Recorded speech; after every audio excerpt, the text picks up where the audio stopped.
Hi everybody, welcome to my YouTube channel. My name is Alana Palmer and I'm the owner and founder of Generations Beauty and Konenki Skincare. Special occasions are a great opportunity to change things up when it comes to our makeup. And when a special occasion like Easter is tied to a change of season, it's an even bigger opportunity to really freshen up our look.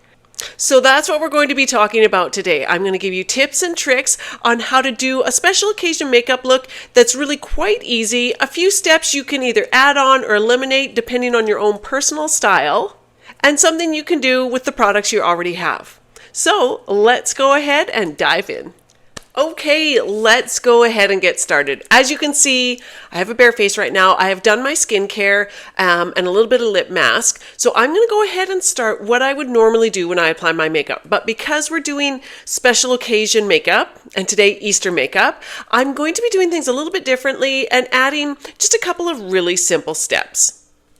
First thing I'm going to start with is my sunscreen. I'm using a mineral sunscreen today. I've actually just started using this one and I quite like it. I find that makeup sits over top of it really nicely, which if you have used mineral sunscreens in the past and noticed that that's not the case, I would say that's pretty typical. I found too previously that mineral sunscreens sometimes didn't work great underneath makeup, but I will say they have come a long ways and I really like how light this one feels. It's, as you can see, like it's tinted, so it does a little bit in evening out my skin tone, and then the makeup that I'm going to put over top is going to sit really nicely on it, and I just really like it. It's a nice natural dewy finish, not over the top shiny, but just a natural glow. So that's sunscreen, and that's my base step, my first step after my skincare. So I like to let that soak in for a few minutes, and while I do that, I actually do my eye makeup. And if you have never done your eye makeup first, this is actually a really good habit to get into. If you find that when you wear eyeshadow or when you apply it that you get fallout on your cheeks and you're wiping it away, if you haven't done any face makeup yet, you can wipe away that fallout, no problem. Let's get started with some really fun and easy eye makeup that's great for a special occasion, or even if you have an everyday job or thing that you do that you like to be looking polished and put together. This is going to be a great technique for that too. I always start with an eye primer. My lids tend to be a little bit oily, and if I don't use an eye primer, any eyeshadow that I put over top, or even if I use a concealer on my lids, which I don't do very often, if I don't have an eye primer on first, it will definitely crease. So I find an eye primer does a great job of preventing eyeshadow and anything I put over top from creasing. Plus, it helps with the vibrancy of whatever I put over top. So it really makes eyeshadows pop, it holds them, and their colors just look really true and vibrant. I always set my eyeshadow primer with a setting powder. The reason being, I'm going to be applying pressed powder eyeshadow today, and I want them to apply really smooth. So I find that setting that eyeshadow primer with a little bit of finishing powder just makes them apply really nice. They'll glide on nicely. They won't stick or catch or anything like that, and I'll have a really nice even application. Plus, I find putting a eyeshadow primer and layering a finishing powder over top just really gives a really clean, natural look. And sometimes, if I don't have much going on for the day, this will be the extent of what I do on my lids as far as eyeshadow goes. Today, I'm going to be using this eyeshadow palette. I thought it was really pretty for spring, really light neutrals. I'm not going to use them all, but I'm going to use probably 3, maybe 4 of them, and just play around a little bit with these colors. I feel like for spring, they're nice and bright and fresh. Okay, let's start with this first color here. You can see it has a bit of a satin finish, which I really like as a base color, and because it's a really light neutral color, I can use it over my whole lid. Oh, I love this color. So I'm going to spread it on my whole lid, swiping it right from the inside corner all the way to the outside and just distributing the eyeshadow evenly. Same thing on the other lid. I try and make sure that the amounts match so that I've got 2 very similar, if not exactly the same, eyeshadow on both lids. So that was our base color. Now I'm going to move into this matte one here, and I'm going to apply it with a fluffy crease brush, and I'm going to spread it through my crease up a little bit higher and to the outside edge. It's quite light, so I can get lots of product on my brush. And I'm going to use just a really light hand, swiping it back and forth, getting it up nice and high. Because I have hooded lids, I want the eyeshadow to sit up above where that fold of skin tends to come down. You can see even just adding that really opens up my eye. So for hooded lids, try and keep a matte kind of light to medium colored shade up a little bit higher, and you'll see how it opens your eye. If you aren't used to wearing eyeshadow, or it's not something you do regularly, you could absolutely stop there, because this is a really pretty polished look. It's not over the top, but it does add a bit of glam to your look. So feel free to stop there. I'm going to add another color, probably two actually. I'm going to jump into this little bit darker color here, just to add a bit more depth and intensity. I'm going to stick with my fluffy crease brush. Just get a little bit on it, tap off the excess. And now I'm going to work in the outside corner,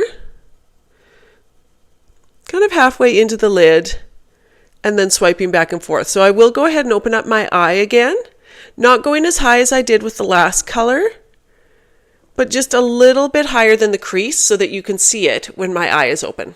I'm going to go ahead and do the same on the other side.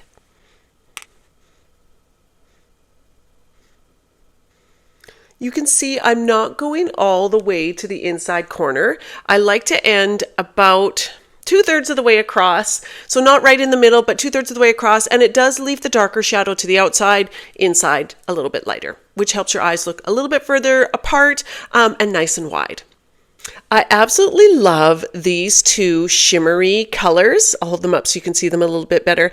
I think I'm going to use this one today. It feels really springy, nice for Easter, and I'm just going to use my finger, and I'm actually going to pat it onto the inside corner of my lid.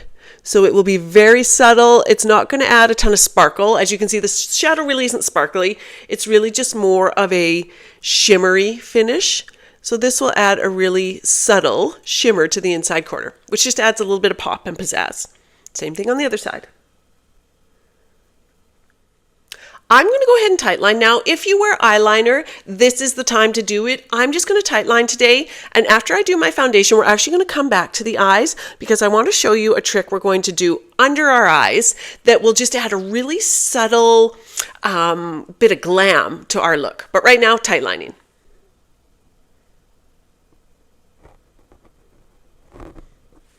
Tightlining is one of the steps you can 100% skip, but if you like the look of eyes that pop and just a little bit of extra intensity to your eyes, this is definitely a skill worth mastering. And I will say there's a bit of a learning curve with it, but once you get used to it, it makes such a difference. And as you can see, it is really quick to do. Okay, eyes are done for the time being. Let's move on to face makeup. So normally, for an everyday look, I generally don't wear face makeup. I find that the tinted sunscreen I use is enough. I can add a color corrector if need be. But today, because we're doing special occasion makeup, I'm actually going to wear a foundation.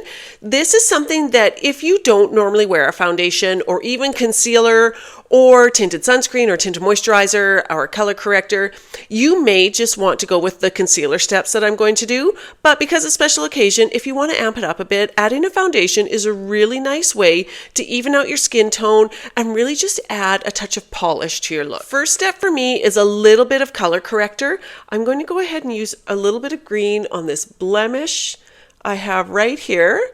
Just going to apply a little bit there and blend out the edges. And then I will use a little bit of green where I have redness.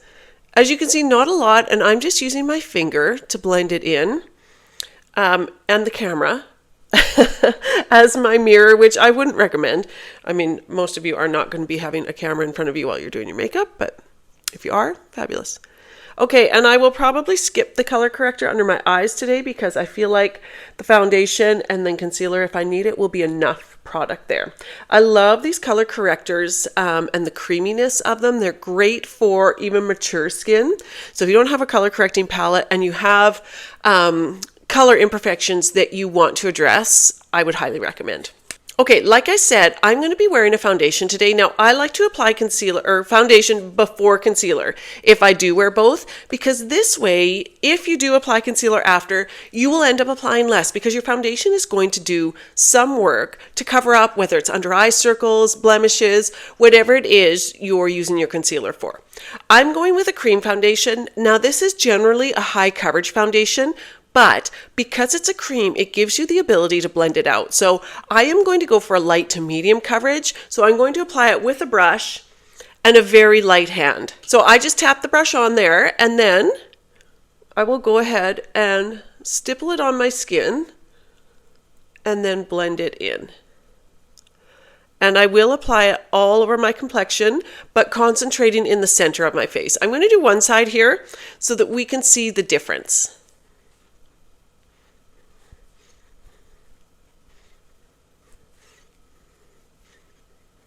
So you can see, even with a light application of this cream foundation, you can see the difference it has done in evening out my skin tone.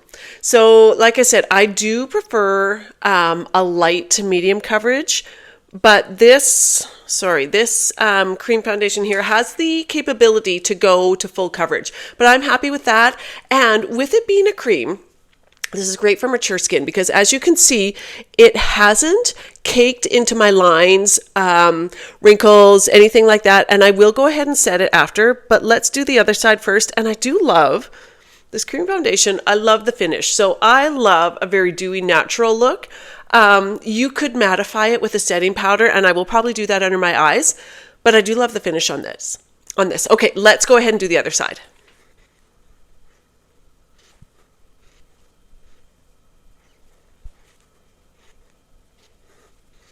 I think I've got them pretty close to matching, and because of the coverage, I actually don't feel like I need much in the way of concealer, but I will do this step so that I can show you in case you want to skip the foundation and just do a little bit of concealer, say under your eyes to brighten the area. I will go ahead and do that. I'm going to use this one today. It is a little bit lighter than my skin tone, so I will just do the tiniest of dabs because I don't want to get too heavy. Considering I have foundation on there already. Okay, just the tiniest of dabs. Oh, and I'm going to keep this actually. I'm going to do this right now. Okay, here's a fun trick for kind of amping up your look no matter what the occasion is with your concealer. I'm just going to take it from under my eyes here. I need to grab a mirror. Okay, so I am going to take a little bit on the end of this brush.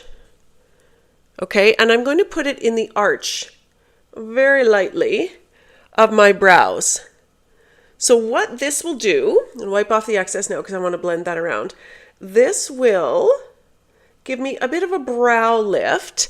And I will do my brows here shortly, but this color is already going to be in place just in my arch. I don't want to go the whole length of the brow, but can you see how that's actually already lifted it in the arch?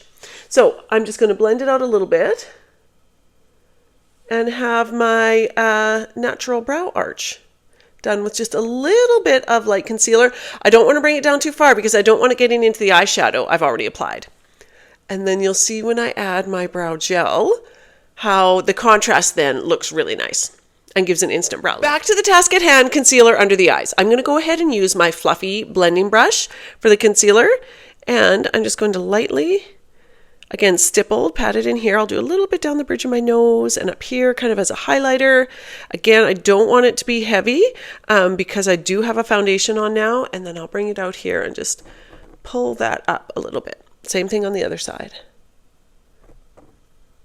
I'm really happy with that coverage. What I like to do now is take my finger, and I use my ring finger, it's our weakest finger, and I like to tap in here because this, as you can see, is where my lines are. And so I want to clear out any extra product. So anything that's sitting on the surface that didn't blend in nicely, I want to just tap away right now because I'm going to go ahead and set this. And if I set it when there's excess, it will look heavy or cakey. But if I get rid of any excess just by tapping it, either into the skin or that actually pulls it off if there's excess, then when I put my setting powder and finishing powder on top, it's going to finish it flawlessly. I like to do it through my crow's feet as well, just making sure there's nothing heavy or extra there, because we did pull that concealer out a little bit to give a lifted look, but I don't want it too heavy and ending up looking cakey. I'm really happy with that. I love the coverage with the combination of the foundation and then a really little light bit of concealer. Let's go ahead and set that and lock it in since I'm so happy with it. Okay, I'm just going to use a fluffy brush. I like a small one for under my eyes because I don't want to mattify the whole look, because like I said, I really do like a dewy finish. So I'm just going to use this underneath, and I like to press it in and then gently just kind of swipe any excess away. There, you can see the difference. So it does mattify it a bit. I won't be using it over my whole complexion, just where I either A, want it mattified, or B, I want to prevent makeup from creeping into lines. So I'm going to do it here, where my crow's feet are, and any crepiness under there. And then I will also go ahead and do just a little bit up here on these forehead lines, just to prevent that foundation that I put up there and that little bit of concealer from getting into those lines. Touch a little bit around here to prevent any shininess. Maybe a little bit down here. As you can see, I haven't even added more product, and that's going to be enough. I'm happy with that. Remember I said we were going to come back to eyes and finish those? We're going to do that right now. And I'm going to take a dry angle brush, and we're going to use a little bit of the shadow underneath. Now I'm going to use this shadow here that we used as our last matte. You could go darker, but I'm going to keep this light because, well, it's daytime. But if you have a special event in the evening, darker is definitely more intense and totally appropriate. You do you. Okay, so I get just a little bit on the end of my brush. I can tap off the excess. What I want to do is just place it underneath my lower lash line. So I'm not going onto the waterline, but I'm staying really close to my lashes. And because the brush is dry, it is a really soft application.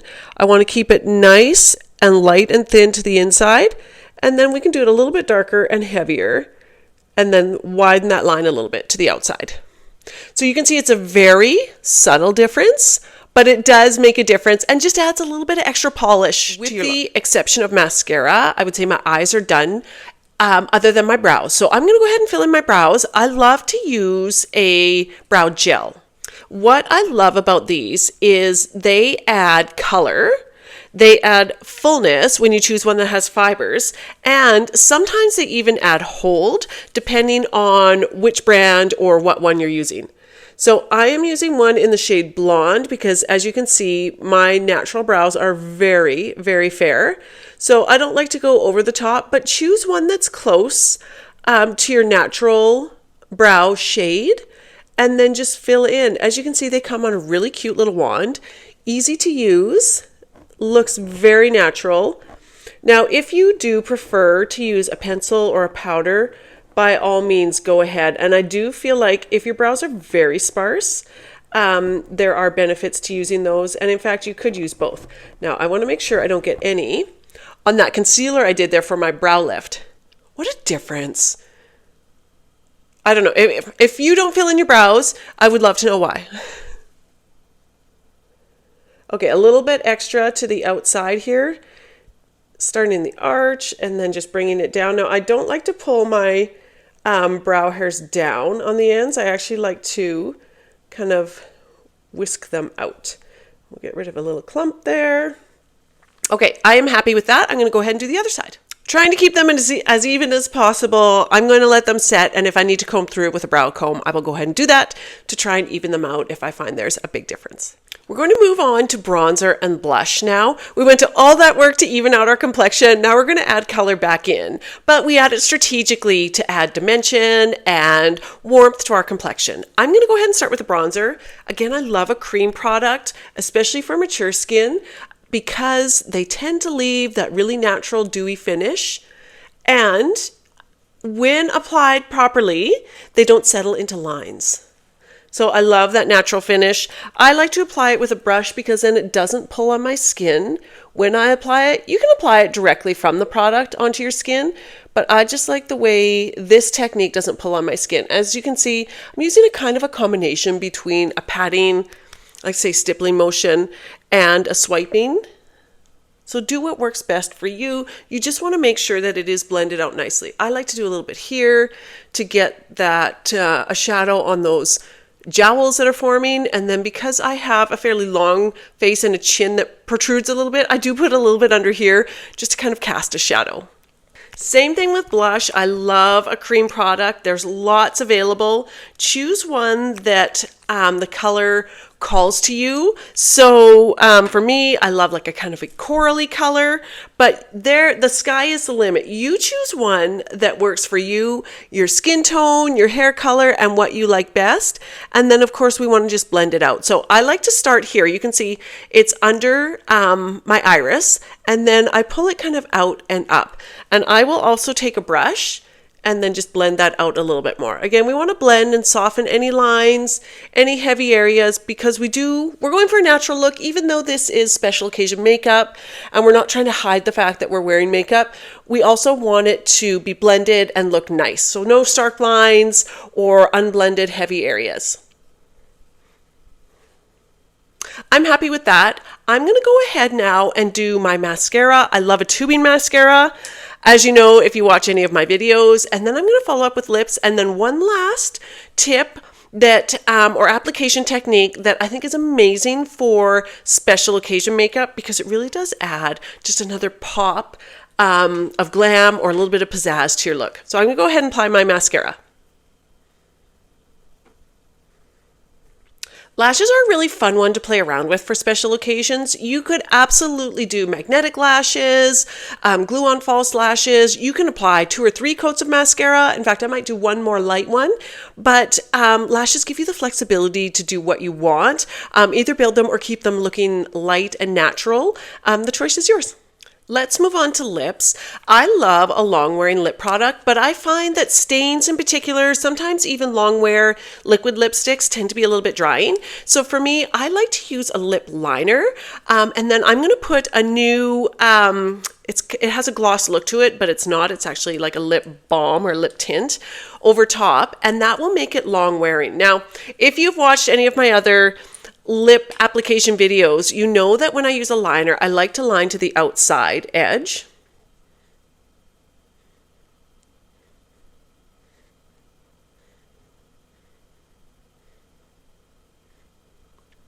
I did not remove the lip mask that I had on prior to that, which will affect the wearability and the length of how long that long wear lip liner will last. If I truly want a long wear out of it, like hours and hours, I would remove the lip mask beforehand so that the length of wear of that lip liner is true to what it's meant to be. So probably like 4 to 6 hours. But I'm happy with it the way it is. I actually could go with it just like that because I find the lip mask underneath has now given this lip liner a bit of a sheen or a gloss to it. But I have this lip, I don't even know what it's called actually, but you can even see from the packaging, it's very shiny. It's a vinyl lip balm tint, I'm not sure, but let's try it. And it adds a ton of shine without the stickiness of a gloss. So I do love a polished lip look for a special occasion, and I like to make it long wearing because especially if you're going somewhere where you're chatting or just hanging out a bit before a meal, it's nice to have a product that's going to last and not fade off or rub away with your first sip of water or coffee or wine or whatever it is you're drinking. So I do love a long wearing lip product. Okay.